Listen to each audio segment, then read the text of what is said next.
Welcome to the Calm Analytics channel. I'm Boris Tizengauzen. Today is October 8th, and there are a lot of interesting news stories. So, in this episode, Ukrainian drones are already over Siberia. Putin gives an urgent order to protect key facilities. Trump is once again disappointed in Putin, and Russians themselves say that there is no longer any momentum between Russia and the US. As they say, the love is gone, and also about how Erdogan stabbed Putin in the back. Another blow. Turkey is moving towards rejecting Russian gas. There will be a lot of interesting things about this and more, including how Putin failed his Soviet Union 2.0 project. So if this is your first time on this channel, be sure to subscribe so you don't miss the next episodes. Now, Russia is calling on the US to take a sober and reasonable approach to the issue of supplying Tomahawks to Ukraine, said the Deputy Foreign Minister of the Russian Federation Rehabilitation. He says that the momentum for a Ukrainian settlement, which supposedly appeared after the Putin-Trump meeting in Alaska, has now been exhausted. Momentum?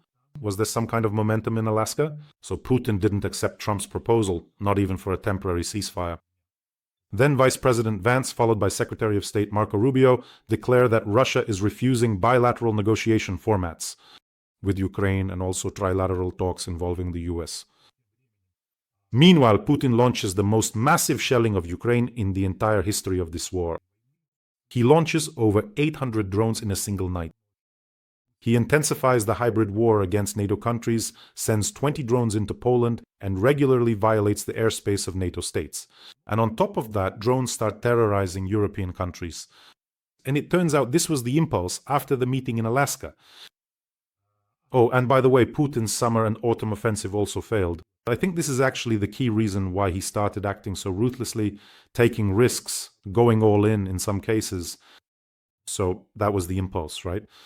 I don't know why the shriveled macho lost his drive, but it's definitely there were no relations with the United States at all. If the impulse was negative, then yes, I agree. But what about Trump? And what does Donald Trump have to say in response to this? And Trump said that Putin is disappointed. For the 8th time, by the way, they've already counted.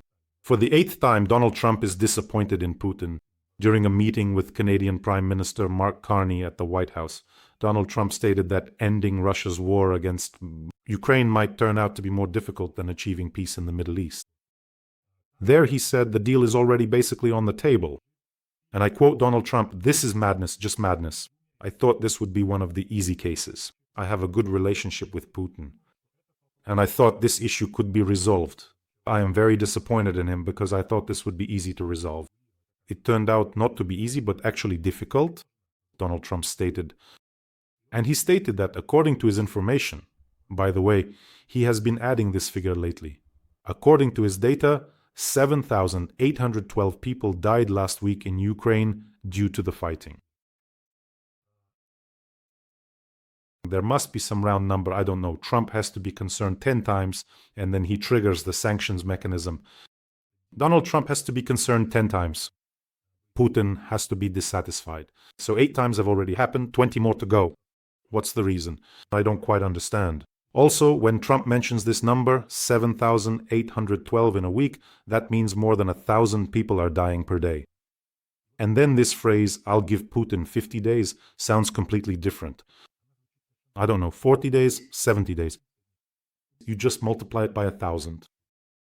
It's not, "I'll give Putin 50 days, but rather, "I'll let him kill another 50,000 people. Completely industrial. But why?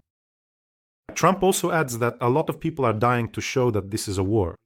Moreover, he himself said that Putin is killing people absolutely senselessly. So you could stop this tomorrow, today.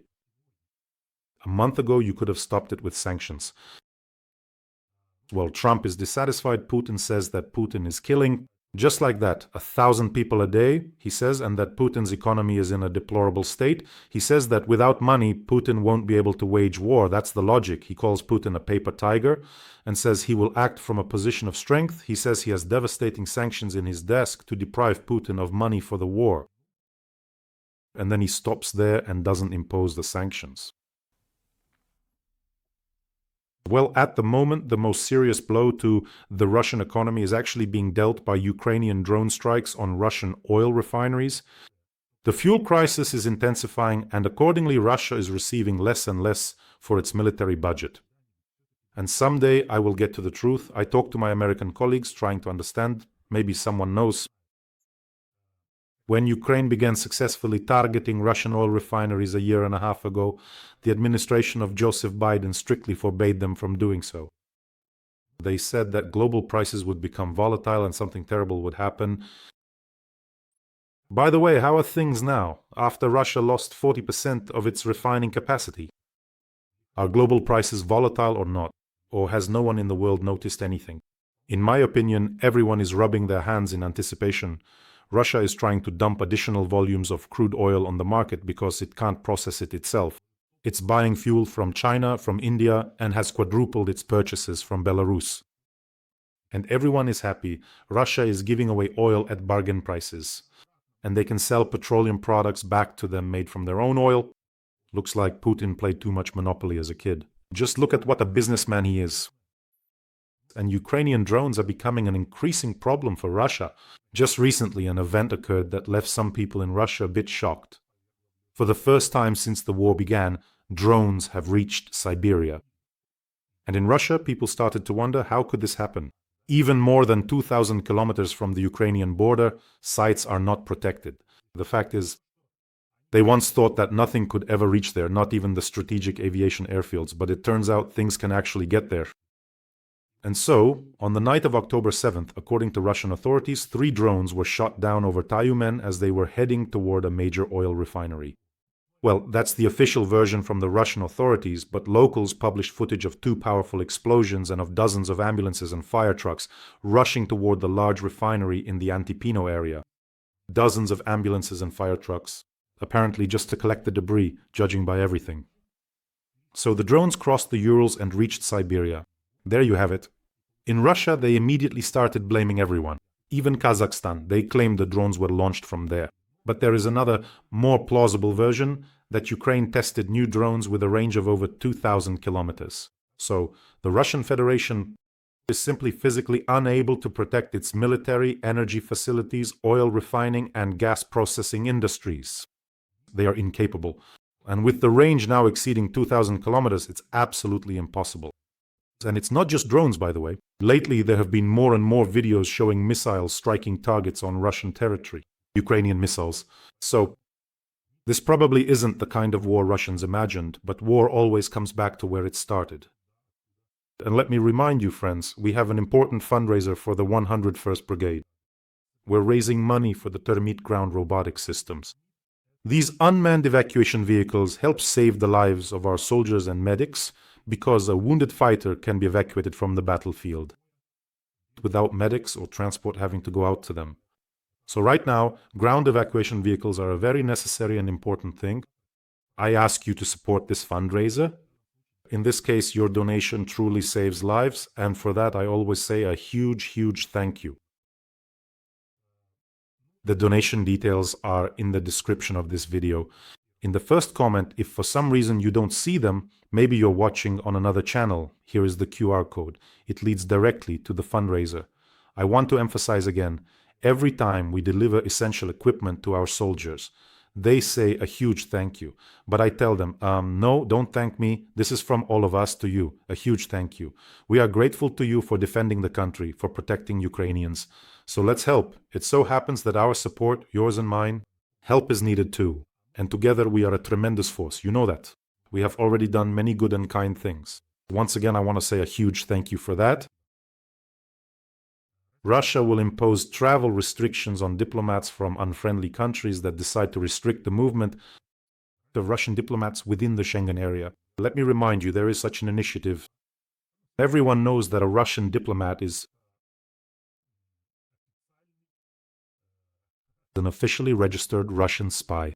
That's why they decided not to let them roam freely around the entire Schengen area without permission. They decided to restrict their stay only to the country where they are accredited, where they work. If they want to travel to a neighboring country, they must obtain or notify the local authorities. And of course, they're not happy about this, because then who's going to deliver cash in diplomatic cars for all sorts of shady dealings? And not just cash, by the way, there's plenty of other things too. So in response, they decided to impose mirror measures and restrict the movement of diplomats from those countries that introduced these restrictions. So you won't get to see Scisran, you devious Anglo-Saxons, you won't get to experience this, the depressive hopelessness of Norilsk, or get into a knife fight in Cherepovets. All of that will pass you by. Well, so how are Russian spies supposed to travel around the Schengen area now? Maybe you should form your own spy union, go protest. After all, that's how things are done in Europe. And in general, Russians have been advised to ban vacations in Turkey and trips to Europe. Russian citizens should be deprived of the opportunity to visit NATO countries since they sponsor Ukraine. This initiative was put forward by some representative of the Veterans of Russia movement. Wonderful. That's fantastic. It's just super. Turkey is a NATO member indeed. NATO is buying weapons for Ukraine. So how do Putin's followers even manage to spend money in NATO countries, huh? Oh, let me tell you how. In Spain, 5 villas belonging to the head of Russian helicopters were seized in a money laundering case. Spanish authorities have seized the property of one of Rosteh's top managers, the head of Russian helicopters Nikolai Kolesov, on the island of Mallorca. The total amount is 18 million euros. Yes, it's quite telling, really. Almost all the so-called patriots who are at the trough in Russia own property in the hated West. And as the propagandist Solovyov, whose 2 villas on Lake Como were seized, once said, patriotism is not a travel ban. See how it is? They don't want to vacation on the filthy beaches in Russia. They want villas on the Côte d'Azur in Spain, Italy, or France. They want their children to study in Britain or the US. They want their families to live in safe Europe, but who can guarantee them safety in Russia? And they want their money to be kept in Belgium or Switzerland. See how they are? That's what a modern Russian patriot looks like these days. Well, really, patriotism is just a business project. You praise Putin, you sing at Police Day, you sing at Army Day, and you get to feed at the trough. Of course, they all prefer to vacation abroad, but who wants to see the faces of their fellow countrymen? That's why no one is willing to go die for the motherland, for Putin, for free. Putin says they're fighting for the motherland, defending their land, but no one is willing to go for free. They have to raise the payments every month for those who go to war. And Putin, who believes that the collapse of the USSR was the greatest catastrophe of the era, will never build a USSR 2.0, even though he would very much like to. After 25 years in power, Putin's ideological construct has completely failed. It was built around surrogate values, nostalgia for the USSR, rising from our knees, fake patriotism, and so on. The USSR 2.0 project has completely failed. What Putin is now trying to piece together and fill with some kind of ideology, it's too late. In the USSR, ideology was a system. In Russia, it's pure window dressing. In the USSR, there really was a genuine ideological hierarchy. It followed the logic of serving communism, sacrifices for the motherland, equality, a bright future, and so on. All of this was reinforced by culture, literature, and education. It permeated everything, both vertically and horizontally. But most importantly, this ideology was mandatory for everyone, from the minister to the worker. But in Putin's Russia, the elite do not live in the country they are supposed to defend. They don't live there. In fact, they live exactly where, according to their own views, their propaganda, apparently that's where the greatest evil is. That's why it would have been unthinkable for a Soviet minister to keep money in Switzerland and his family in Spain in the Soviet motherland. Absolutely impossible. Here, anything goes. Everyone does as they please. That's why the collapse of the ideology is total. And you know what's most important? The key difference probably from that model. The absence of a positive vision for the future. In the Soviet Union, everything was about the future. Through labor to the stars, we'll conquer Siberia, the Virgin Lands will fly into space, we'll build communism for you, we'll reverse the flow of rivers and so on, construction projects of the century, 5-year plans and so forth. Putin's Russia lives in the past. They have a cult of victory, nostalgia for the Soviet era, for the empire, the idea that we can do it again. And that's it. They don't have this narrative of a bright future. They only look to the past. That's why during Soviet times there was faith in tomorrow, but under Putin there's fear of tomorrow. Tomorrow the idiot might start another war again. Of course they shout, drunkenly blubbering along to those shaman songs, but you'll never hear any talk about a bright future. Just watch some Soviet films. You know, Sashka, in 10 years we'll be doing this and that.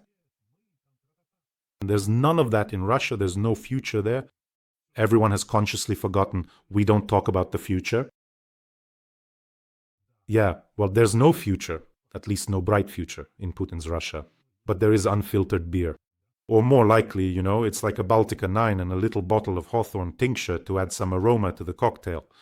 By the way, friends, don't forget to subscribe to this channel. First of all, this way we're promoting a pro-Ukrainian agenda together. And secondly, it's not so easy to stay calm in these turbulent times. And a bit of calm analysis never hurts, so go ahead and subscribe. And now our favorite segment. Putin has outplayed everyone again. A yatagan from Erdogan. I've already lost count. Which one is it now? In the back. Or maybe it's not a yatagan, maybe not in the back. Not exactly. But in general, Turkey is preparing to sharply cut its purchases of Russian gas after Trump's demand. Turkey is laying the groundwork for a drastic reduction. And the share of Russian gas on the market has already dropped in recent years from 60% to 37%. And after Donald Trump's demands, they decided to slightly reconsider their priorities. Ankara plans to import American gas for as much as $43 billion. In September, a 20-year agreement was signed, which will take effect starting in 2026, and the Americans will supply liquefied natural gas to the Turkish market. There you have it. Plus, Turkey is ramping up its own gas production. Their domestic output will increase from 15 billion this year to 26 billion, and by 2028, that's what they have planned. And there's another important point. The Russian contracts for supplying gas to Turkey, totaling 22 billion cubic meters via the Blue Stream and Turkish Stream, are about to expire. The contract for 16 billion expires this year, and there is no agreement to extend it. Well, Turkey will also buy gas from Azerbaijan. In general, of course, some of those contracts will be extended, but it's amazing how things always get played out like this. But at least now they can sell to China, probably even below cost price. By the way, there was news recently. Putin did reach an agreement with Xi Jinping on power of Siberia too, but no one has even discussed the gas price yet. There you have it. And China understands that the worse things go for Putin, the cheaper he'll be willing to sell his energy resources. Because shutting down wells is very expensive, and reopening them later is also very expensive.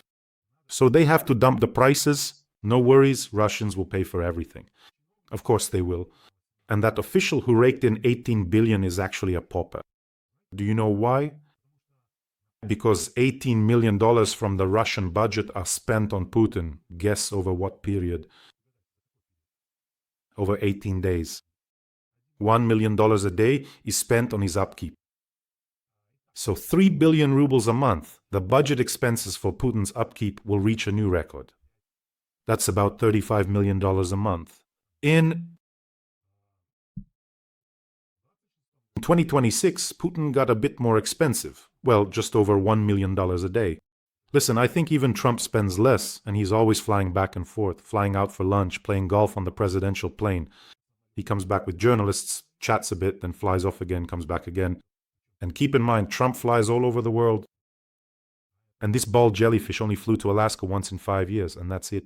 Well, maybe a couple more times somewhere else. And even then, it wasn't him. You see? $1 million a day. How? Some Russians have even started to get outraged. But why are you upset, Russians? You saw it yourselves. There are several of those replicants there. Some squashed, smooth one flew to Alaska. An old, shriveled, gloomy one went to Valam. And then there's the one with cheeks like ripe apples. There's a whole squad of them gathered there already. You could fill a whole train car with them and send them around those underground tunnels. Communication. Of course, the budget needs to be increased. Feed everyone, give everyone Botox injections. Attach 5-centimeter heels to everyone's shoes. Naturally, expenses will go up. And Putin called the war with Ukraine justified and timely. He said this while opening a meeting with the commanders of Russian groups in St. Petersburg. But I noticed one interesting detail. At this meeting, as always, Putin is sitting there, He always seems to really like to firmly grip the sturdy table, gently tap his little feet, and nervously fiddle with his heels. Gerasimov is sitting there, Belousov is also sitting there, and on the wall a truly gigantic and impressive painting hangs prominently. I threw it into a GPT chat and it searched for me. Searched. It turned out that it's a portrait of Peter I by Alexei Antropov from 1770, and I realized he's already lost it, his mind is completely gone. To the Urals, right there where our drones can reach, because now he imagines himself as some new Russian emperor. They even ask questions like that at press conferences. Don't you think you're an emperor? No, he wanted to say, I'm the emperor of the galaxy, that's all. That's exactly how he sees himself now. He hung up a portrait of Peter I, and in that portrait, Peter is wearing the uniform of the Preobrazhensky regiment. And he's standing by the throne in a coronation mantle with the crown, scepter, orb, those regalia on the table. So that's where he already sees himself. He once said, when answering a journalist's probing question, that he, much like the great Peter I, now has the significant task, indeed Russia itself has the crucial task, of reclaiming and strengthening its historical position and influence. Reclaiming and strengthening. Well, Putin has given orders to protect infrastructure and energy facilities on Russian territory. The most interesting thing is that Putin understands that these facilities cannot be left unprotected. He gave a direct order. So now, probably, in many cities, people have realized that it's not for nothing that half the gas stations have closed, that there are kilometer-long lines for gasoline, and that fuel is being rationed with coupons. In Russia, the country is basically a giant gas station, and now they're giving out gasoline with coupons. Soon it'll be a coupon gas station country, with fuel only available by coupon. And in some places, there's no fuel at all anymore. So Putin comes out and says, I'm giving orders to protect these facilities. He understands that it's impossible. Are you going to pull air defense systems from the front lines? Or maybe you're going to pull those 12 or 150,000 air defense rings away from your own residences? No, let the Russians sit there without gasoline. It's no big deal. So this is just a typical Russian show, giving orders on camera. You can give an order to supply Donetsk with water, and he did give that order. For 12 years, the situation has just gotten worse and worse. They get water once a week. With the same success, he could just as well give an order to end the war tomorrow. You, come to me, Belousov, and whoever else. But of course, he'll take a different path. He'll threaten, he'll talk about how Russia can fight forever, even though the economy there is really falling apart at the seams. By the way, their deficit is already approaching $1 trillion, a hole in the pension budget. $1 trillion. They'll threaten, or Medvedev will be called in to do the threatening, because lately, excuse my French, he's had his fill of making threats himself. You know how? He'll stick his head out the window, like before. Medvedev playing with kids, burying some little secret under a piece of glass, you know, some flowers, candy wrappers under the glass. And then, hey, Medvedev, come here, come on, go threaten everyone. And Medvedev again, and the Anglo-Sax. Some barking American dogs or whatever, and so on. So Medvedev was just making threats. Basically, if Donald Trump had imposed sanctions, then after a few months, Putin would have he would have had nothing to fight for. There wouldn't have been any money for war. At this point, you know, it almost smells like a Nobel Prize for saving the day here. Not a Nobel Peace Prize, but a Nobel Prize for saving. A Nobel Prize for saving the Russian economy. Well, friends, take care of yourselves, take care of your loved ones, subscribe to this channel, and let's support our 101st Brigade. The details are in the description of this video. Thank you especially for that, always. I see everyone, and I want to say a huge thank you to all of you. Wishing us all a peaceful day, and glory to Ukraine.